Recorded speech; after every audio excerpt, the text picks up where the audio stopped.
We implemented what's called the Marshall Plan.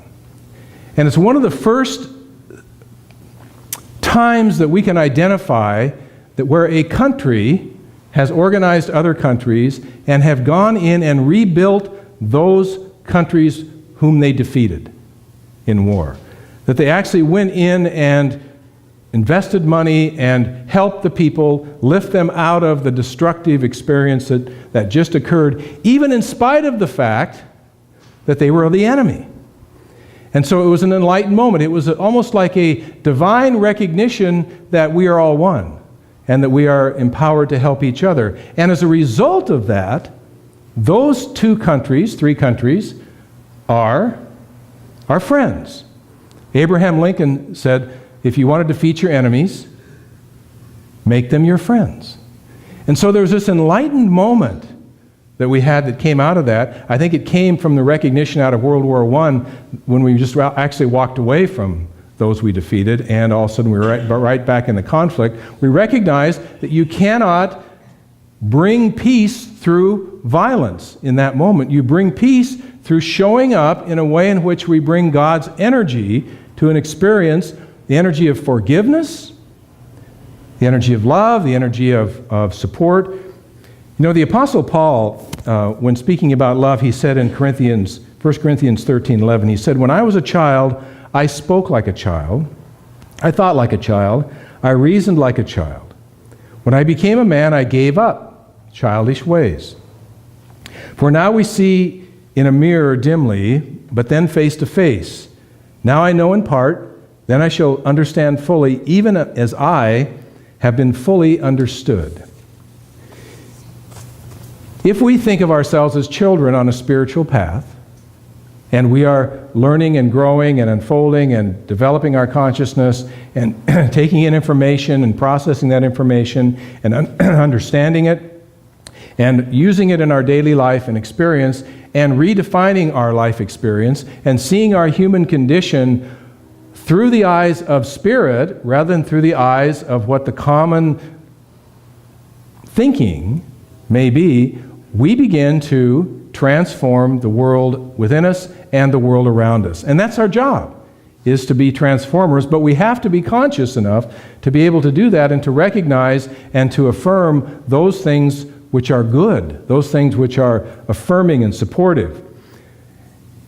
As we step into the good, we begin to release old norms. Now there are four,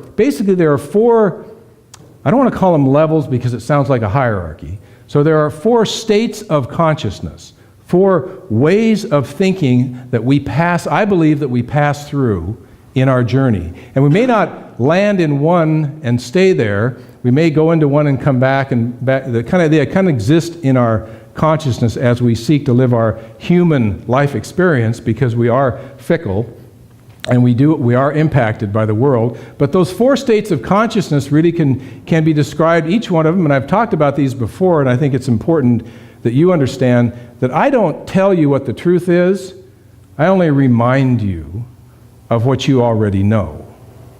That's all my job is to do.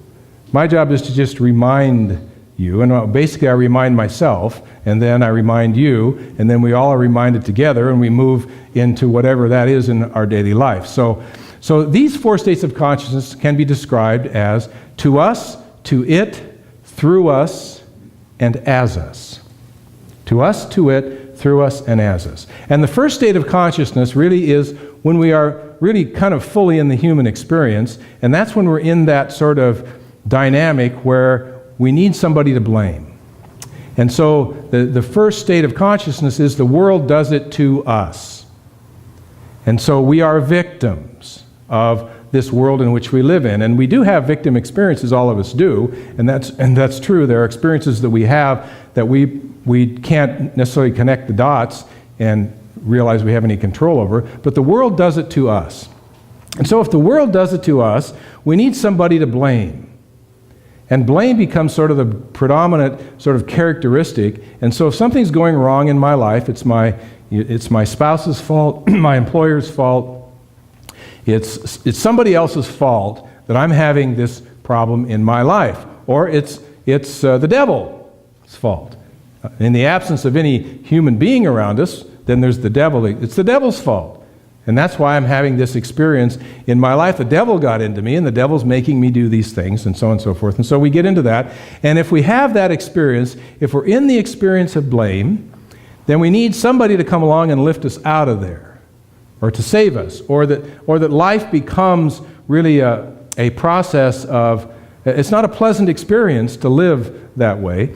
It's true that the majority of the human population lives in that state of consciousness, lives in that kind of mindset out of which a lot of revenge shows up. There's cultures with revenge is a huge part of that experience. And so we finally get tired of that. At some point, we say, this really isn't working very well. I'm not really all that happy. And so we wonder what it is, how do we get to the next place? How do we awaken? And somebody might say, why don't you take responsibility for your life? That there is this opportunity to do that. And, somebody might stand up and say, I remember somebody saying, if you point your finger at somebody else, then 3 fingers are pointed at you, right? So you get into that whole dynamic. And I think, well, it doesn't mean that you're to blame. The finger you're pointing at somebody else may be blaming them, but the 3 fingers that are pointing at you are giving you the opportunity to respond in a different way. They're saying you have the chance to take responsibility for that experience or that situation and do something about it. And so you reach another place. And so what happens is you begin the journey of letting go of blame. And you let go of blame. And all of a sudden, forgiveness shows up. Forgiveness becomes easier. Your heart becomes more open. You become a little more loving, a little more kind, a little more present in the world. You have sort of a different experience showing up. And you realize that it's your thoughts, it's your feelings that really are creating the reality around you. It's the way you see things that are that they're showing up in that context. And so you realize that you actually can do it to the world. To us, to it. So you can do it to the. You can create your reality. You can form. You can be that creative presence of God that you have come here to be. You can create whatever you want. That's the state of consciousness when we often get into metaphysics. That's the state of consciousness when we begin to visualize a job, when we begin to set goals, and we begin to do all those kinds of intentions. And so oftentimes we create all these things. We're really into that creative, it's very exciting, we're into that creative process. And the problem is that that's all it is in that moment, is we are creating things. And at some point, we create a lot of things, and we don't necessarily find that we're much happier, because now we have all these things we have to deal with, and since we're responsible, right? That's a heavy burden. I'm responsible for everything in my life. And so, my responsibility, and I've got to control this and deal with that. And so we hit a point where the burden is high because we're living in that place. And then all of a sudden we realize that we could let go of something. And that maybe we're not alone in this. And that maybe there's something else going on that I'm missing, and all of a sudden we let go of control. Say, well, maybe really it isn't about me controlling anything. Maybe I'm simply an instrument, a channel through which God works. That maybe Spirit is working through me, and that I'm here to do something other than just create stuff for myself.